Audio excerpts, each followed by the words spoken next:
سج گئی دوستو بزم نوری، ہم دلوں کو سجائے ہوئے ہیں۔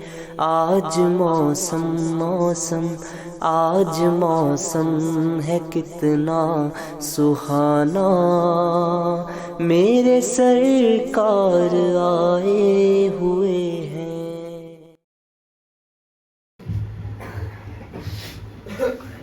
محترم سامعین اکرام، السلام علیکم ورحمۃ اللہ وبرکاتہ۔ وعلیکم السلام ورحمۃ اللہ وبرکاتہ۔ الحمدللہ نحمده ونستعینه ونستغفره ونؤمن به ونتوکل علیہ ونعوذ باللہ من شرور انفسنا ومن سیئات اعمالنا، من یهده اللہ فلا مضل له ومن یضلل فلا ہادی له، ونشهد ان لا اله الا الله وحده لا شريك له، ونشهد ان سيدنا ومولانا محمدا عبده ورسوله، اما بعد فاعوذ بالله من الشيطان الرجيم، بسم الله الرحمن الرحيم، وما خلقت الجن والانس الا ليعبدون، آمنت بالله صدق الله المولانا العظيم، وبلغنا رسوله النبي الأمين المتين الكريم، ونحن على ذلك لمن الشاهدين والشاكرين، والحمد لله رب العالمين۔ ابھی میں نے قرآن کریم فرقان حمید سے ایک آیت کریمہ پڑھنے کا شرف حاصل کیا۔ آئیے اس میں کچھ گفتگو سے قبل اندھیری قبر میں کام آنے والے آقا، دوزخ سے بچانے والے آقا، جام کوثر پلانے والے آقا، ہم غریبوں کے غمخوار، مدنی تاجدار، دونوں عالم کے مالک و مختار، نائب پروردگار احمد مجتبی محمد مصطفیٰ صلی اللہ تعالی علیہ وآلہ وسلم کی بارگاہ رسالت میں جھوم جھوم کر، لبوں کو چوم چوم کر درود و سلام کا نذرانہ پیش کریں۔ اللہم محمد صلی اللہ علیہ وسلم، نحن بعد محمد صلی اللہ علیہ وسلم، صلاۃ و سلام علیک سیدی یا رسول اللہ صلی اللہ تعالی علیہ وسلم۔ ایک مرتبہ نبی اور آل نبی پر بآواز بلند درود شریف کا نذرانہ پیش کریں۔ اللہم محمد صلی اللہ علیہ وسلم، نحن بعد محمد صلی اللہ علیہ وسلم، صلاۃ و سلام علیک سیدی یا رسول اللہ صلی اللہ تعالی علیہ وسلم۔ تجھ کو کرمنا بنی آدم کا بخشا تاج ہے، تجھ کو کرمنا بنی آدم کا بخشا تاج ہے، اور کیا ہر مخلوق میں تجھے ممتاز ہے۔ گر نفس کے دھوکے میں آیا تو بہت پچھتائے گا، دور رب کی نعمتوں سے ایک دن ہو جائے گا، تو کہاں تک اپنے رب کی نعمتیں جھٹلائے گا۔ اور احسن تقویم فرمایا تیری تخلیق کو، اور مسخر کر دیا تیرے لیے ہر چیز کو۔ گر عبادت کی ڈگر سے دور ہوتا جائے گا، منصب انسانیت سے ایک دن تو گر جائے گا، تو کہاں تک اپنے رب کی نعمتیں جھٹلائے گا۔ اور قبر یا تو باغ جنت یا گڑھا دوزخ کا ہے، یہ ہے فرمان نبی، یہ حال تو برزخ کا ہے۔ قبر سے اٹھے گا، محشر میں لایا جائے گا، اور عمل میزان کے پلے میں تولا جائے گا، تو کہاں تک اپنے رب کی نعمتیں جھٹلائے گا۔ اور ہے غنیمت زندگی، کر لے خدا کی بندگی، ورنہ محشر میں تجھے ہوگی بڑی شرمندگی۔ جب عمل تیرا میزان پہ ہلکا ہو جائے گا، کیا کہے گا جب خدا بندے سے یہ فرمائے گا، تو کہاں تک اپنے رب کی نعمتیں جھٹلائے گا۔ محترم سامعین اکرام، آج کے موضوع کی مناسبت سے کہ نماز کے فضائل اور نماز کا طریقہ، وقت اپنی حد سے پار ہو چکا ہے۔ انشاءاللہ چند منٹ میں ہم نماز کے فضائل، اور یہ غوث اعظم کا مہینہ چل رہا ہے تو ان کی مناسبت سے نماز کے احکام ہم اس بزم میں آج سمجھیں گے۔ رب کائنات نے اس روئے زمین پر جتنی مخلوق بنائی ہے، سب کو کسی نہ کسی مقصد کے تحت بنایا ہے، اور کسی نہ کسی مقصد دے کر بنایا ہے۔ مگر اس 18,000 عالم میں اگر رب کائنات نے کسی کو افضل کیا ہے، کسی کو اعلیٰ کیا ہے، کسی کو سروشریشٹھ کیا ہے، کسی کو سب سے بہترین بنایا ہے، تو وہ ذات حضرت انسان کی ہے۔ اور قرآن میں فرما دیا اور ایسے نہیں فرمایا، کہا والتین والزیتون وطور سینین وہذا البلد الامین لقد خلقنا الانسان فی احسن تقویم. فرمایا کہ انجیر کی قسم، اس کے بعد فرمایا والتین والزیتون، زیتون کی قسم، پھر فرمایا طور سینا کی قسم، پھر فرمایا وہذا البلد الامین، امن والے شہر مکہ کی قسم، لقد خلقنا الانسان فی احسن تقویم، ہم نے حضرت انسان کو سب سے بہترین شکل و صورت میں پیدا فرمایا. چار چیز کی قسم کھا کر رب کائنات نے انسان کو کہا لقد خلقنا الانسان فی احسن تقویم، ہم نے حضرت انسان کو سب سے افضل و اعلیٰ بنایا. تو اب انسان کو بنایا ہے تو اس کو کوئی نہ کوئی مقصد دے کر بھیجا ہوگا. آپ روئے زمین پر گھوم کر دیکھو، اگر آپ جنگلوں کا دورہ کریں گے تو آپ کو کئی طرح کے درخت ملیں گے.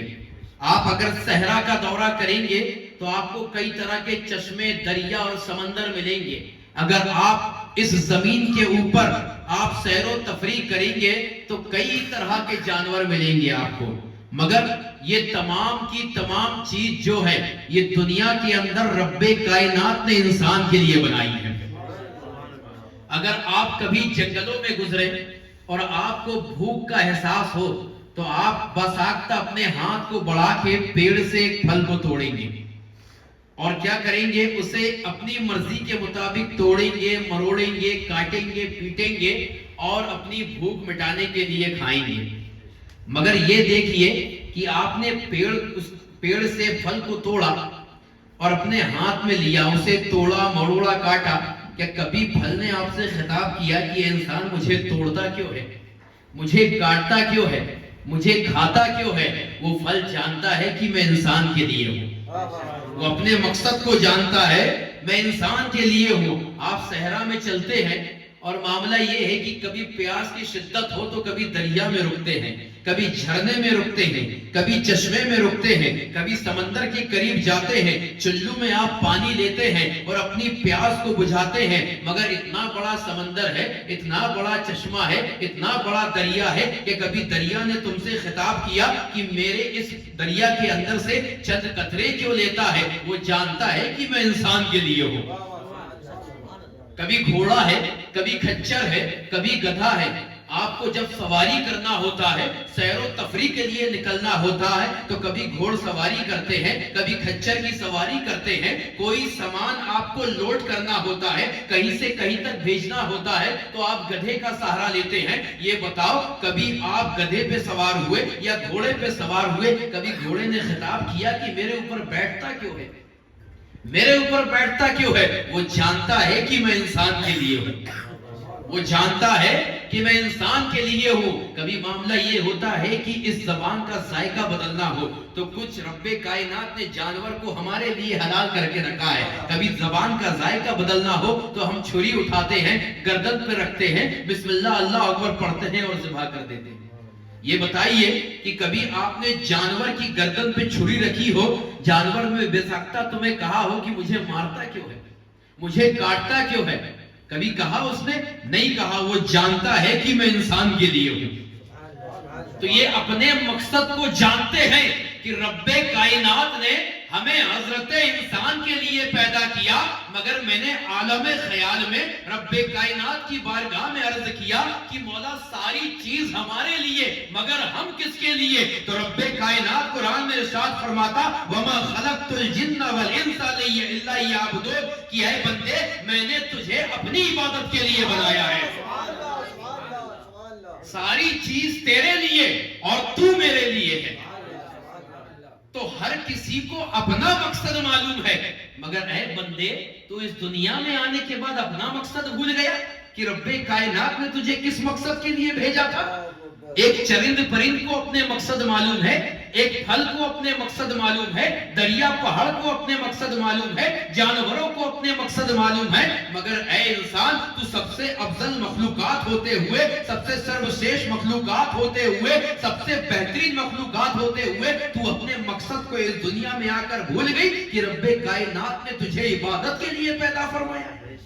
اور فرمایا وما خلقت الجن والانس الا لیعبدون کہ ہم نے جن اور انسان کو محض عبادت کے لیے پیدا فرمایا. اور یہ عبادت کیا ہے, اس کی فضیلت کیا ہے؟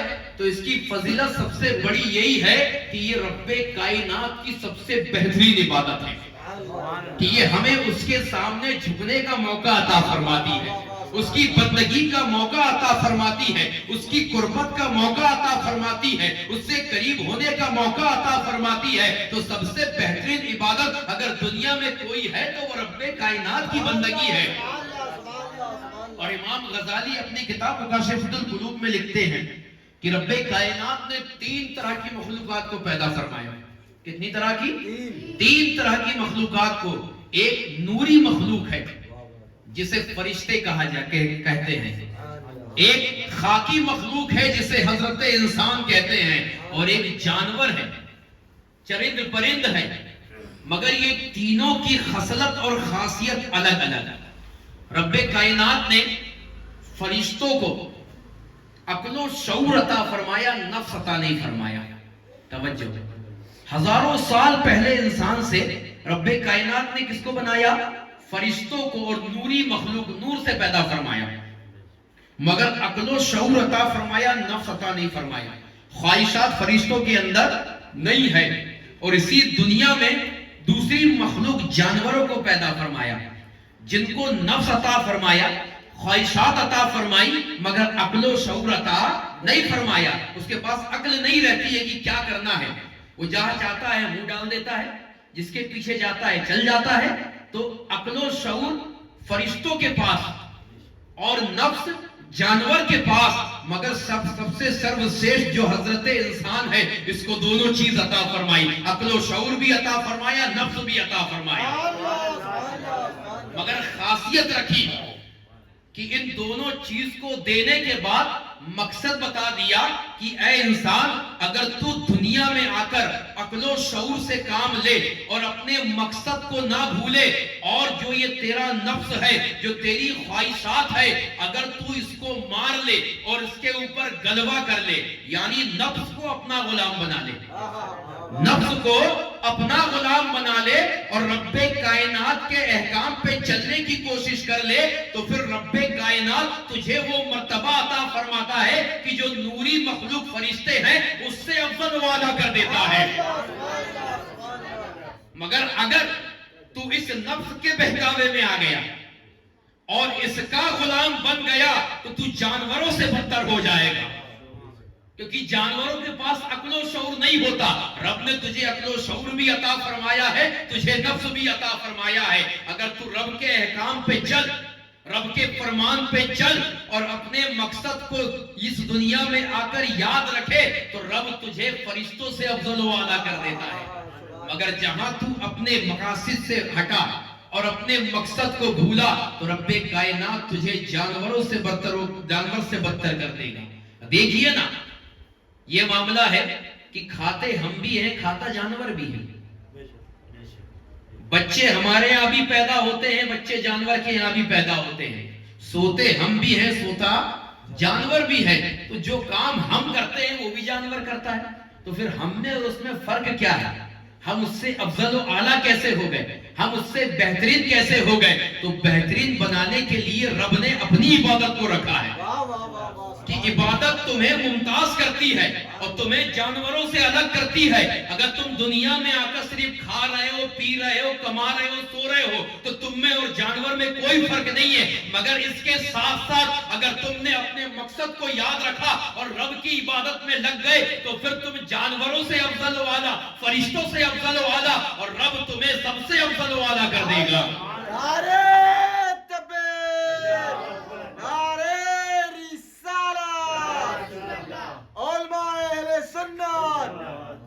اور یہ افضل و اعلیٰ رب کائنات نے صرف اور صرف عبادت کی بنا پر کیا ہے. یہ عروضیت, یہ بلندی رب کائنات نے صرف عبادت کی وجہ سے دی ہے. اور عبادت کیا ہے, عبادت کیسی کرنی چاہیے؟ آئیے, غوث اعظم کا مہینہ چل رہا ہے, غوث اعظم کا مہینہ چل رہا ہے, تو بات غوث اعظم کی ہو جائے. ایک شخص غوث اعظم کی بارگاہ میں آیا, پیشے سے چور,